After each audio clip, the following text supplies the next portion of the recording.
and thanks for tuning in to the Path 11 podcast. I am your host, April Hanna.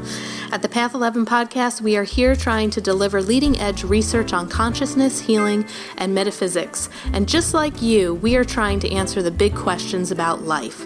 Who are we? Why are we here? And what is our purpose? We hope by listening to our podcast, it will make each day you live on Earth a little easier to understand. And now for today's podcast. Well, hello, everyone. I would like to welcome back to the Path 11 podcast a guest that we already had on the show last year, Sonya Lott, and she is episode 222. That's a magical number, by the way, guys. So we wanted to invite her back because she is going to be a presenter and a very busy person in the Afterlife Awareness Conference this year, 2020. It's happening June 4th through the 7th in Chicago. And if you guys would like to attend in person, we would like to send you over to the afterlifeconference.com website. It's an amazing conference to really be there in person, and Path 11 Productions is actually going to be streaming it on our new video streaming channel that we're going to be launching this spring. If you would like more information and want to find out when we actually launch this streaming channel, you can go to our website, path11productions.com, sign up with your email address, and you will be notified as soon as it launches. And what our streaming channel is also going to include is the Afterlife Awareness Conference. So 2018's conference will be on there, 2019, and 2020. So for those of you maybe who have not already listened to episode 222, let me tell you a little bit about Sonya. So she received her PhD in counseling psychology from Temple University and has been licensed as a psychologist in Pennsylvania since 1991. She maintains a private practice devoted to helping individuals, families, and organizations transform their experience of anticipatory, acute, and complicated grief. She has completed advanced training in complicated grief therapy through the Center for Complicated Grief at Columbia University's Graduate School of Social Work. This year at the Afterlife Awareness Conference, she's going to tell you a little bit more about what she's doing, but she's also going to be serving as the grief counselor in residence, which is really cool. And in addition, she is the founder and CEO of ChemPsych. I don't know if I'm pronouncing that right or not, but SEMPsych, okay. And that stands for Continuing Education in Multicultural Psychology. And that offers continuing education that supports mental health professionals in cultivating a multicultural orientation and is approved by the American Psychological Association to sponsor continuing education for psychologists. And that's also a really great thing when you attend in person at the Afterlife Awareness Conference. Terry Daniel has worked her magic, and there are quite a few of the presentations. Sonya, yours might be one of them, where people can get their continuing education credits. So, Sonya, Welcome back to the Path 11 podcast. Hello, my friend. Thank you, April. Yeah. So let's start off. Last year, we had you on the podcast and I got to meet you in person. What was your experience of being there in person and, teaching your first workshop there at the Afterlife Awareness Conference? It was life-changing. I didn't know what to expect. I just knew that it was all in divine order, the way in which Terry and I met, and I ended up being invited to present. But it was, I felt like I met another part of my soul tribe, both with the other presenters and with the other participants. It's hard to put into words, but it was just life transforming to be able to, for example, be present with someone who was in so much pain, suffering, the loss of a parent with whom they were very, very connected with, and then seeing Suzanne Northrup come in and hone in on her and offer her a message from her mother, and just to see the transformation in her soul in that moment, and in following up with her after that moment, just things like that happened that, I don't know, just so in alignment with why I do this work and what my beliefs are about the universe. So I'm really excited about being back this year, but it was just life-changing. Yeah. I say it every year. It's so hard to explain the magic that happens there, but there is a palpable energy to the conference in itself because everyone that attends, everyone just has such beautiful energy. You can feel that even though there are people in different stages of grief, that we're all here to support each other. And everyone's just so friendly. Not that it wouldn't be a friendly event, but I don't know. It just feels like a real friendly gathering and you feel at home amongst your people, Absolutely. That's so true. That's a good way to put it. That was definitely my experience. So I'm excited about June. Yeah. So let's talk a little bit about what you're offering this year. Now, last year, you just did one speaking engagement at the conference. Is that right? Or did you do a 3-hour class? I did a 3-hour class also you for did? Okay. yes, for mental health professionals around complicated grief, very similar to what I'm doing this year. And I also did a breakout session for other participants on how to manage complicated grief. And I also did a grief share. So I'm doing all three of those things again this year. Wonderful. And how about for the continuing education credits? Will your Thursday pre-conference 3-hour presentation, does that count for the continuing ed? It does, yes. It's continuing education through my company, SimPsych, and it's around understanding complicated grief.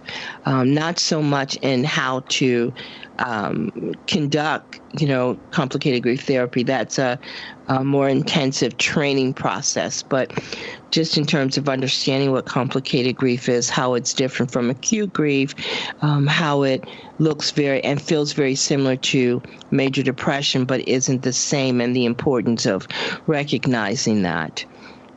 Great. And I know some people have asked us too in prior years if they are watching the videos through, we were doing a live stream. It's going to be a little bit different this year, if the continuing education credits would count. And it's my understanding that you actually have to be there in person to get the credits for the continuing ed. That's right. Okay. All right. And also in episode 222, Sonya and I, we talked a lot about complicated grief in that session. So we're going to pick a different topic today. And just to let you guys know, too, the conference is set up. It's a Thursday through a Sunday. And Thursday morning, Sonya is going to be presenting from 9 to 12 that little subject there with complicated grief. So that is considered to be a pre-conference workshop. Terry also has it set up where people can purchase a ticket to go just to that as well. So if you are in the Chicago area and maybe you're not looking to attend the whole conference, that's what they did previous years before, that people can actually purchase that ticket. Is that also the same this year for 2020? It is. Wonderful. Okay, so all you people in the Chicago area that need your continuing ed credits, register, okay? So in Saturday at 10:30 in the morning, you are running a workshop on how to help grieving friends and loved ones. So this definitely is pretty fresh on my radar. I know we had a chance to touch base. A lot has happened in a year's time since we have last talked, and my audience is aware now that my mom passed away pretty tragically in October of 2019. And so I'm only about 4 months into kind of working through the grief, and it's been really interesting in regards to how my friends and loved ones have been able to help me. A couple of things that I would like to point out is, there's quite a few things. One, I think I have always tended to be, and maybe you as well, Sonya, because we are natural born therapists and it's what we do for a living, we tend to be the consolers of our friends. And when the therapist of the friend group is totally broken down, sometimes that can freak a friend group out. I'm not saying my friend group totally freaked out, but it's kind of like, okay, we usually go to April, and, and sometimes I think there's a little bit of a stereotype that because I am a therapist, I should know how to handle my grief because I help people do this. And that is, yes. I would say, for anyone that is a friend of a social worker or a therapist, please do not think that they have their shit together and that they will be able to work through their grief easier. And I have to share with you that this was very well intended. It was a friend had reached out to me, had heard about my mom's passing, not a very close friend, but someone from high school who knew my mom. And that was kind of how the text message opened. I know you're a therapist and you're probably handling this very well, and you know all the coping skills, but just want to let you know I'm here for you. And it was very nice. It was a beautiful reach out, and I really appreciated it. But a part of me kind of stepped back a second. I said, "Wow, people really think that just because I'm a therapist, I'm going to be good at this?" I'm like, no, I'm not doing okay. Right.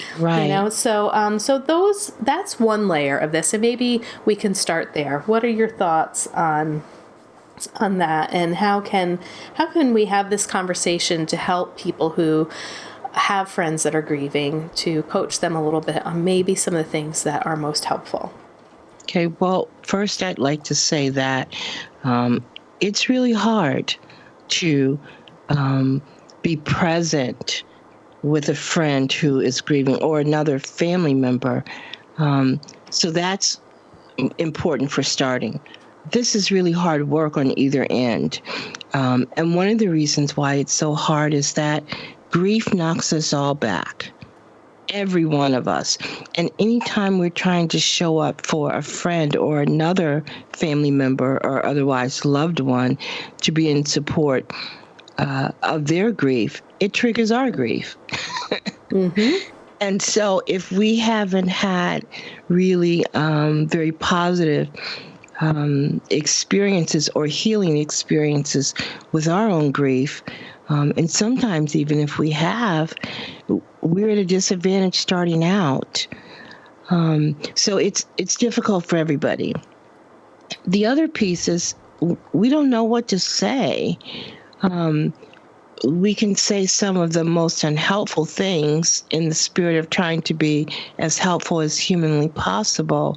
But we don't know what to say. And then what might be, quote, right to say to one person, or that was very helpful, may be offensive to another person, because everybody's process is different. So I think that's most important starting out, to acknowledge that we're all in a shaky boat, if you will, in rough waters together when grief happens. Yes, I would agree. I remember, when the word started getting out about my mom's passing, my cell phone blew up, right? Bombarded.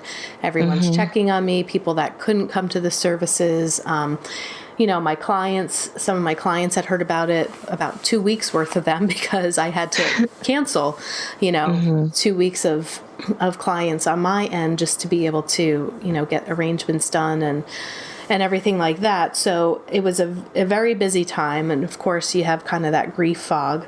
And I found, the texts that were helpful for me, and like you said, it's different for everyone, were the ones that just said, "Hey, miss you, thinking about you, sending you love." People that would just send me quick emojis.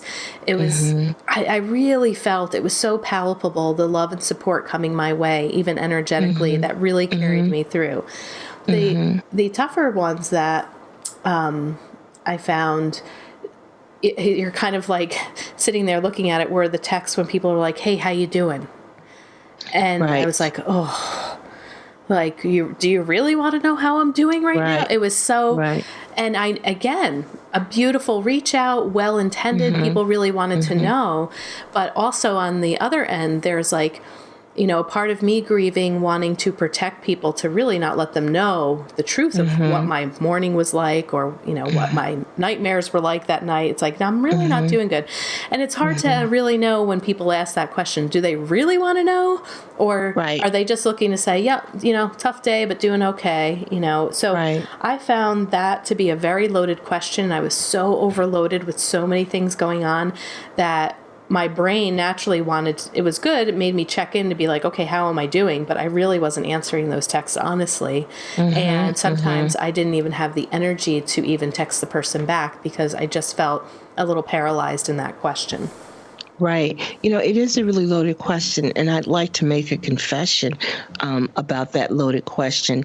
I recently asked another therapist that when she was dealing with the death of her sister, and she and her sister were one heart. They were one heart always. And her sister, who died, was my first therapist when I was in my doctoral program. And I can never express all of my gratitude and love for her. And so in the moment when I saw her, I asked the dumb loaded question, how are you? When I knew she was like, she was really not in a good place. And so I was grateful that I had the awareness that that really was not, the most helpful thing I could have offered in that moment. And so I then, said to her, this is a really difficult process, and just try to be as gentle as possible with yourself through it, and her whole body language changed, sort of opened up when I said that. But it is a really loaded question, and I don't think most people are prepared for what the answer might be. And honestly, some people may be shocked by the answer that they might get. Sometimes people who aren't dealing with their grief are doing just fine because they're not present to it. And, it could be a lot of different responses. But then one of the things that we fear most, and I hear this a lot with clients also, is that they're afraid to express the depth of their grief because they're afraid other people can't handle it. And many times that's true, including sometimes therapists who, haven't work through sufficiently what it brings up for them, Yeah, good point. Very good point. Yeah. So I think rather than us asking, how are you doing, if we feel compelled to ask that, it would be more helpful if we could ask, how are you doing in this moment? Is there anything that I can do to help you with how you're feeling right now? Yeah. And again, it's like you're saying, even though you may have known that would have been a loaded question, it's not like everyone's carrying around an instruction manual of what to say when your friend is grieving, or what's the right thing to say in the right moment. And like you said, things can just trigger people at different times. And now I can answer that question really well, or better. Let's say better. Or perhaps in a way that people can tolerate, April. Right. Yeah. Yeah, exactly. But, it's so important that we really need to have people in our life at that time who can manage the truth of that of where we are in those early stages. It's messy, but we need so much to have at least one person who can, even if they, it's not necessarily about the magic words, it's about being able to stay present with us and not make it about them when it really is about our grief in that moment. Right. And, the other thing, sometimes it's like knowing too much, but, as a therapist and knowing about vicarious traumatization and my mom's death being pretty tragic, a little gruesome, there's some things that I was exposed to that normal people, when somebody dies, aren't going to be exposed to. It's almost like those are things that I process with my own therapist, but at the same time, it's kind of like there is a little bit of this protective factor of, if you have lost someone through more of a tragic means, that you tend to want to protect people from more of that trauma and not have them be traumatized through your trauma. Right. And sometimes that's helpful, and other times it isn't, because it's nice to have people that can hold the space for you, and if we're not really being totally honest or, really saying kind of what's going on, then it can also feel like nobody's holding space. So do you have any suggestions on that? Because I know I'm clearly not the only person, but, what would some of what advice would you give people maybe that have, on the other end of it, more of an experience that is kind of loaded with even more trauma due to a tragic death, and how to allow people to be there for you. I agree with you in terms of holding back the details, the traumatic details with friends. I think that's best processed with a therapist or somebody who is, if not your, your individual therapist, another close friend who is also a therapist, who can help you with that. But so I should say, so I just agree with you on that. But I don't think it's required that the support that friends and family can offer us doesn't have to include those specific aspects of the trauma, of the grief, rather than just knowing that there's trauma in it. And it's really more about the ability, and I feel like I'm repeating myself, but to hold the space with you as you're processing all the emotions that come from the fact that your loved one has died, the circumstances in which they died. Yeah. Does that make sense? Absolutely. Yeah, it does. Yeah. Yeah. And I also, just because, like I said, it's pretty fresh for me now, but other things, if people are looking, for examples, or, how can I help my friend that is grieving? People that, food is huge, right? Because, yes. I know everybody knows, like, bring a dish, but you really, when you're grieving, time does not exist. You lose days. You don't even know what time it is. You literally forget to eat. And to have food on hand there is really huge. People that sent me these, like, nice little support baskets, as silly as it may sound. I had people buying me blankets. I got a lot of blankets. And maybe they intuitively knew I'm pretty tactile, but I got like these soft, fluffy blankets and beautiful boxes of tea and lots of plants, lots of flowers. I had some people also bought me gift certificates to restaurants, like if they couldn't bring a dish. And I'll tell you, nice. That came in so handy, weeks later when I still wasn't able to cook or go to the grocery store because my grief was pretty bad. Those were so helpful. So sometimes it's not even the words, but those gestures of comfort and anything that you feel might be comforting. I think there's also things like that could be very helpful when you're trying to help a grieving friend or a loved one. And you know what, April, I'm so glad that you mentioned the gift certificates because they were helpful down the road. Because one of the things we forget is that grief doesn't end after the funeral or memorial service or burial. It really is just beginning, because those rites or rituals that we have are a part of the process of helping survivors to take in the fullness of the loss and to really begin to move into the grief, to move from the numbness, the shock, the total confusion of it all. And so when our friends have gone back to work or back to their living, there we are. And, like you said, time, we have no awareness of time. Months down the road, we're still trying to put it together. So I think it's really important for our friends and family to understand that and to think about how they may be of support to us down the road.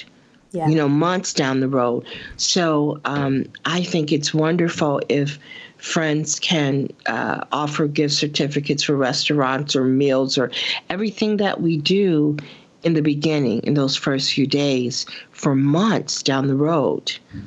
We still need it. So important. Yeah, it's, the grieving person, it kind of feels like life has hit the pause button, but everybody else's life is on play, and everybody else's life kind of continues, and you kind of feel like, whoa, hold on, world, slow down. You all feel so slow.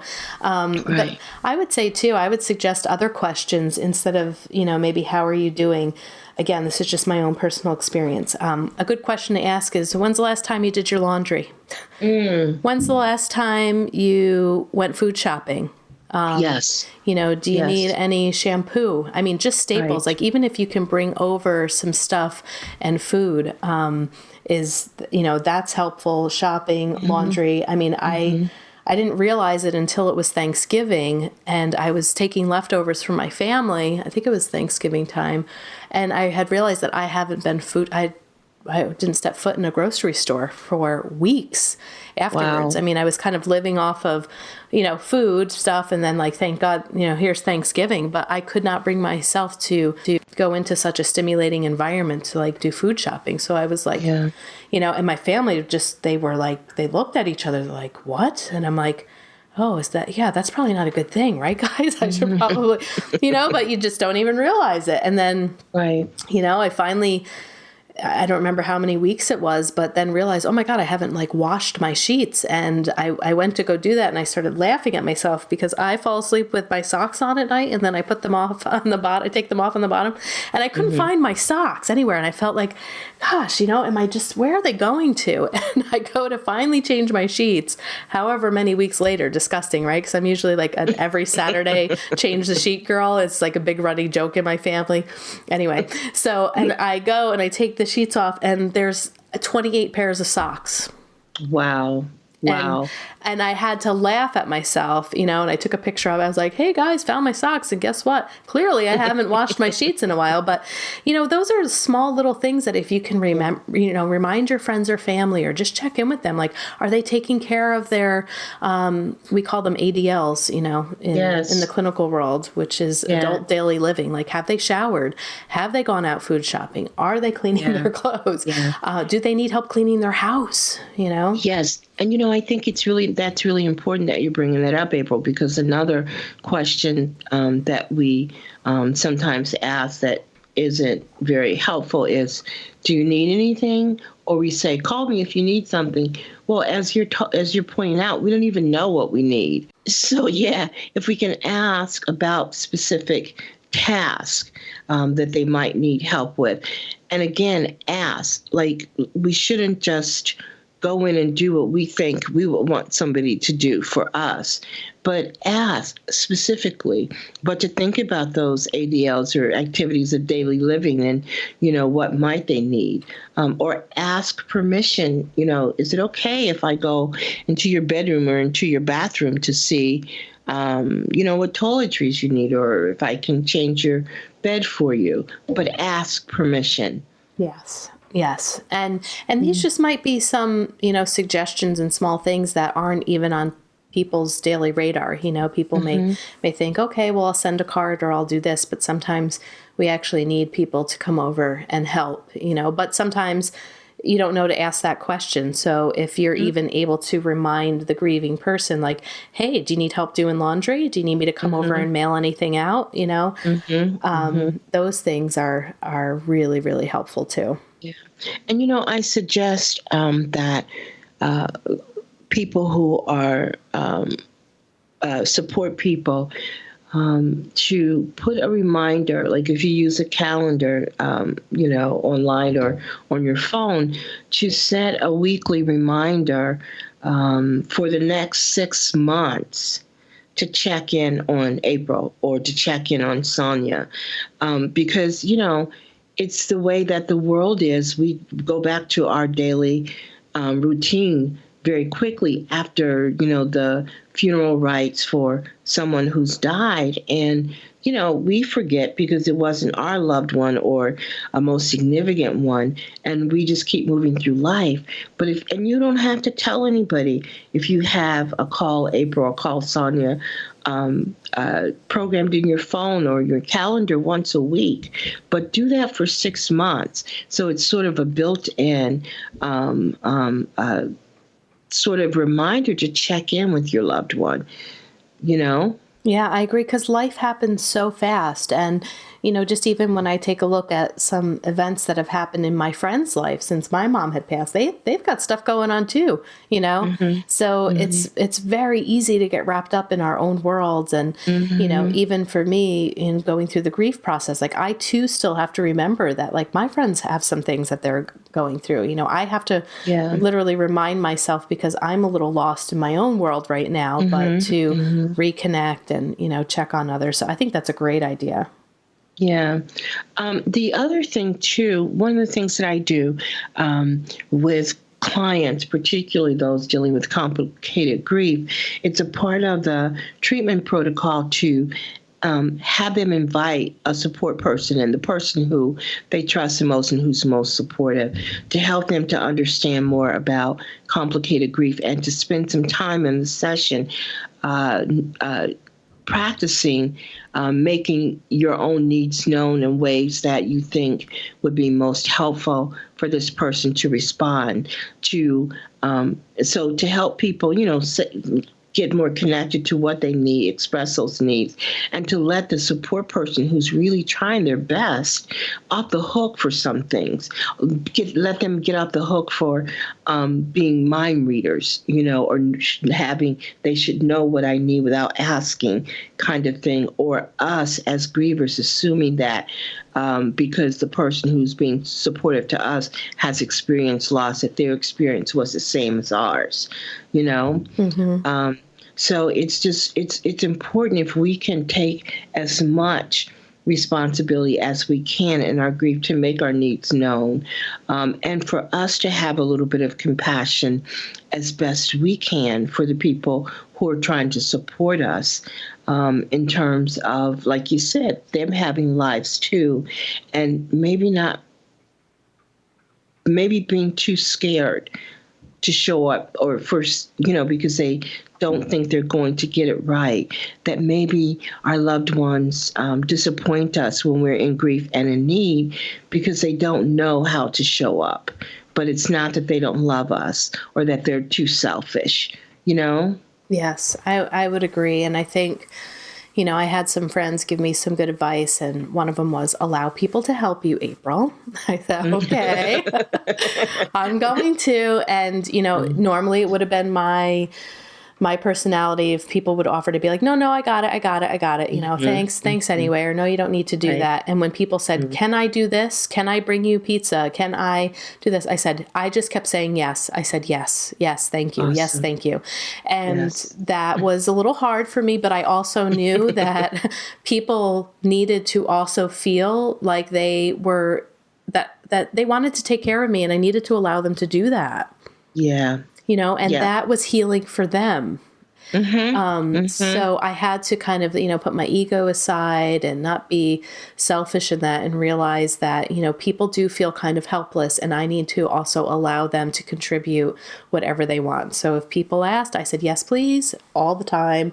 That's awesome. So that was really personally good for me too. And, just kind of remind you, people do love you. There's a lot of people that want to help, and, allow them to help you, and don't be afraid to ask. Like you said, I mean, people are not mind readers. So I think when we are grieving, it is okay to ask for what we need, and to know that sometimes we have to specifically ask for it, because no one truly really knows what we need unless we tell them. That's right.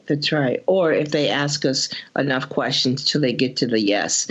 And I like the idea of practicing yes, thank you, even if it means that you end up with 10 fresh pepperoni pizzas in your refrigerator.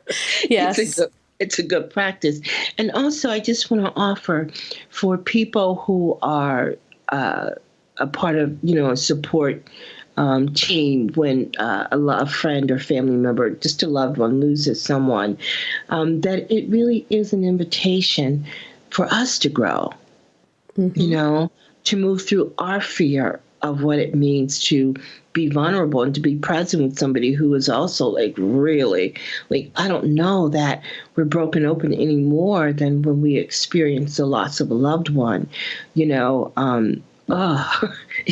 just gut it, and so it's an invitation for people who want to be of support to grow, to move through their maybe unresolved or incomplete expression of grief based on their own losses, or if they haven't yet experienced a significant loss. And I think I can count those people on one hand in my life, that it's good practice for what it will be like. It might be like for you.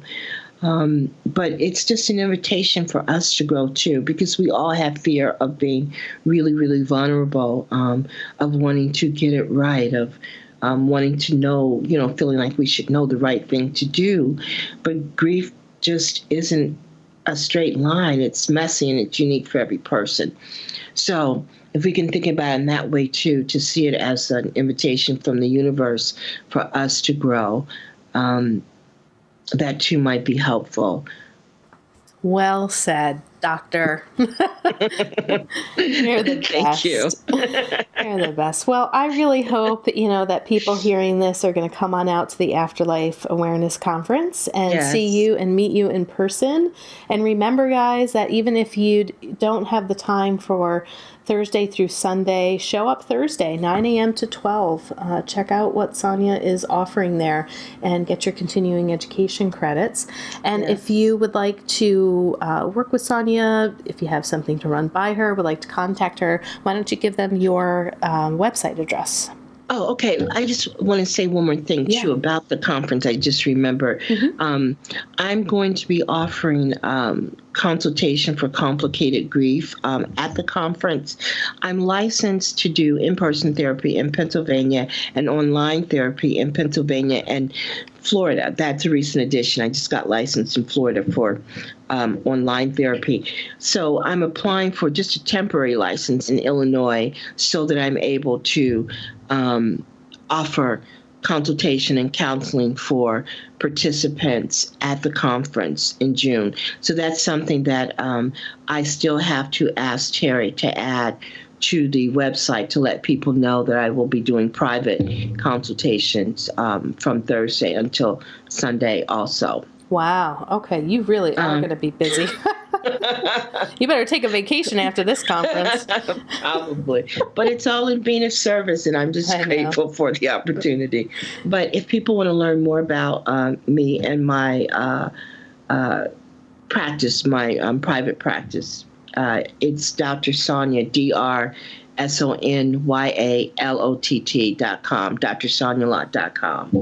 And if mental health professionals are interested in learning more about continuing education and upcoming workshops, you can find SimPsych at www.cempsych.com.